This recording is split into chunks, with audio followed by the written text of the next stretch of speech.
Buddy, when this baby hits 88 miles per hour, you're gonna see some serious racing action! My name is Orin Bishop. I pretty much lived in Calgary all my life. I grew up playing all kinds of different games. I learned to program in this weird program called Microworlds that used like Logo. So when I was like 12 years old, I was coding these weird sort of primitive computer games on my computer, and I spent a lot of hours doing that, and I realized that I like really hate coding a lot, and I was trying to figure out why I was so addicted to this activity. And then I played Settlers of Catan in the 90s, and that kind of like blew my mind that somebody could make something that interesting out of a bunch of cardboard. And I sort of realized like, oh, this is what is engaging me about this activity, is this idea of figuring out rules, systems, and mechanics, and handing that to somebody and having sort of fun magically pop out of that. So that was sort of my big like awakening moment, and from that point on, it wasn't like, oh, someday I'll work in AAA video games or something like that. No, from that point on, I was just trying to figure out how to make the next Settlers of Catan kind of thing. So I guess my sort of breakout hit was Steampunk Rally. I'd been designing fairly intensively for about a decade before then, entering various contests. I actually wrote an undergrad thesis on game design, so I've been very focused on this, and Steampunk Rally was kind of my first big success. I've worked on some phone apps and things like that, and I'm still kind of working in the mobile space, but focusing on doing some things that are follow-ups to Steampunk Rally that are kind of in the same universe, and so I'm working on an expansion. I've been working on that for a while, and it's coming along pretty good. And I'm working on a version of Steampunk Rally that's more accessible, sort of a kids version. So I guess I look up to a number of different designers. I really like Rainer Knizia. That was sort of early on when I discovered hobby board gaming. I was just really impressed with how elegant a lot of his systems are. There's a lot of designers that really inspire me in like the video game field. So I love how like Peter Molyneux, even though his vision usually vastly exceeds the final product, I love that he's trying to do really interesting things in that medium, and I really like Will Wright's kind of sensibilities. So definitely those are sort of my heroes. Bruno Faiduti, I really like his style of sort of, he seems to really interested in creating fun. So the industry is really in a golden age right now. I'm really happy to be in this field as it's sort of exploding, and also it's really nice to see it cross-pollinating. I think that the digital space people are maybe starting to recognize some of the really clever innovations that board game designers are coming up with, and there's starting to be some crossover there. There's tons of exciting crossover between Euro mechanics used to be this separate thing where you have these elegant, themeless Euros about trading in the Mediterranean over here, and then you have a bunch of really big thematic, very random American-style games. And I really like how that, for a number of years, people have sort of been blending those, and how do I make something really elegant and fun that is also really evocative and just fires on all cylinders. I think that people are busier, and maybe more than that, people have a lot of games on their shelf if they're a gamer. So I think playtime is sort of going down, which I like. I think it's really kind of, if you're asking somebody to sit and play something for 2 hours, you better be delivering a really solid 2-hour experience. I definitely tend to buy games that are a little bit shorter and try to design games a little bit shorter, because you can always play a game again, but I don't want to play half of a 4-hour game. Kickstarter is a big change that I'm seeing, and I'm really thankful that I have the chance to be on this bandwagon. Steampunk Rally wouldn't have been what it was if that wasn't available as a thing, and I really hope that it sticks around, and I can keep using that because it's really great for indie developers like us.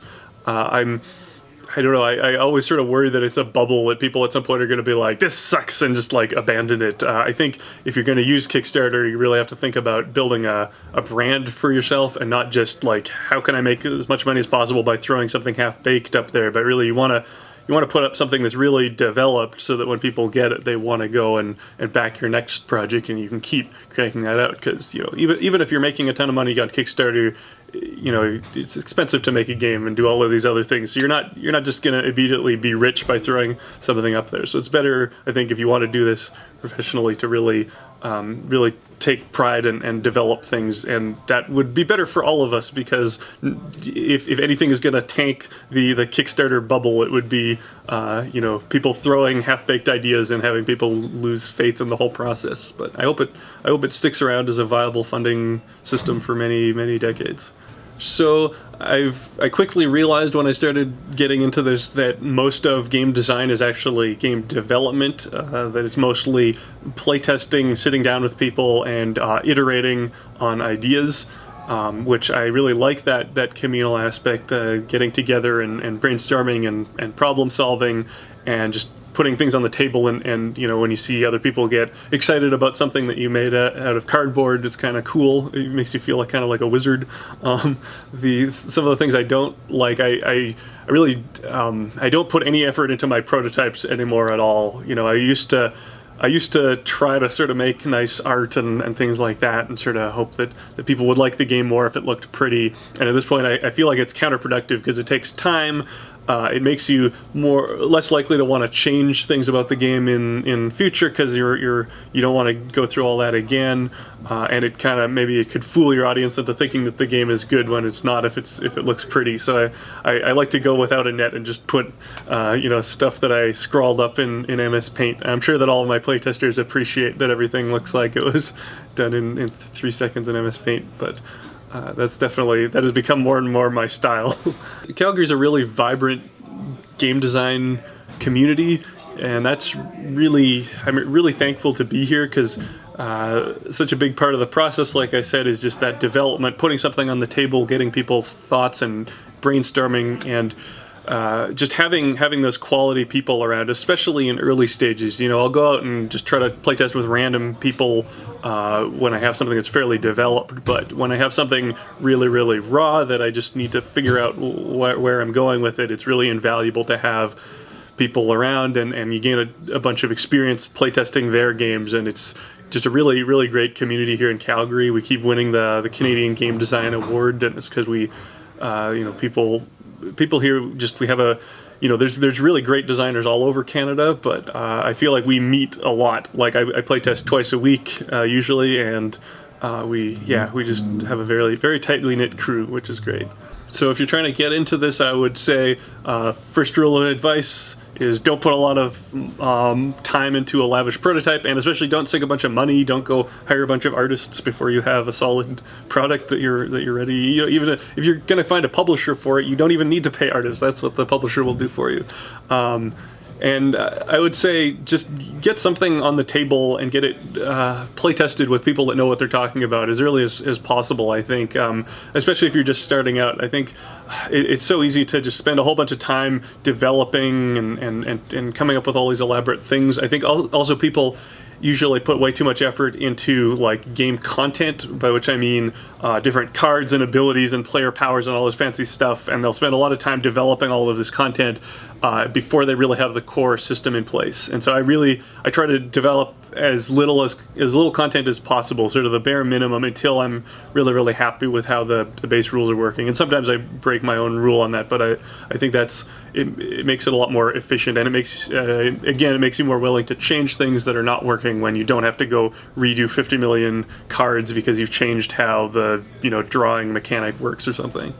In Steampunk Rally, you are trying to construct a crazy contraption at the turn of the last century so that you can race across different tracks. There's a track in Switzerland and the Swiss Alps, and then there's this crazy hoverdrome, but there'll be more tracks in the expansion, and you are drafting these cards, and you're trying to set up combos. And so the basic system is a dice placement, so you're going to be getting these dice, and for example on my turn I'm gonna roll these, and this die here I can put in my propeller, and that'll pull me forward, and then I can stick this one here, and it says for every 2 pips I get an electricity die, and so then I can combo off that, and I can immediately stick these, and that was a really good roll. So that actually lets me move for every 3 pips, so I can move 4 spaces, or I can get some shields there. When I get shields, I move it up on this damage gauge, and every time I run into terrain on the track,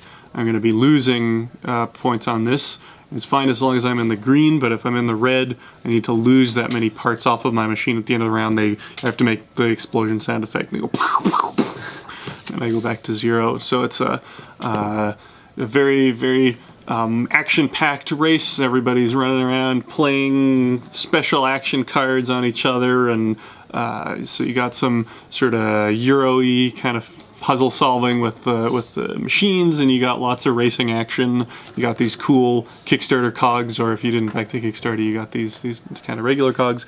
And then the expansion that I'm working on, you can see the awesome artwork that I produce in MS Paint. So I've got this nice track that I'm working on with lots of new powers that'll sort of expand upon some of the base mechanics, and I got these nice cards that I much prefer, I think, my art to this, but although the art in the actual game is quite good as well, I suppose. So at some point the players are going to cross across the finish line here, and that'll signal the final round of the game because it's actually played entirely simultaneously. You can all just race at the same time, which means you can actually play up to 8 people, and it still only takes about 40 minutes, maybe an hour with 8 if you're all experienced.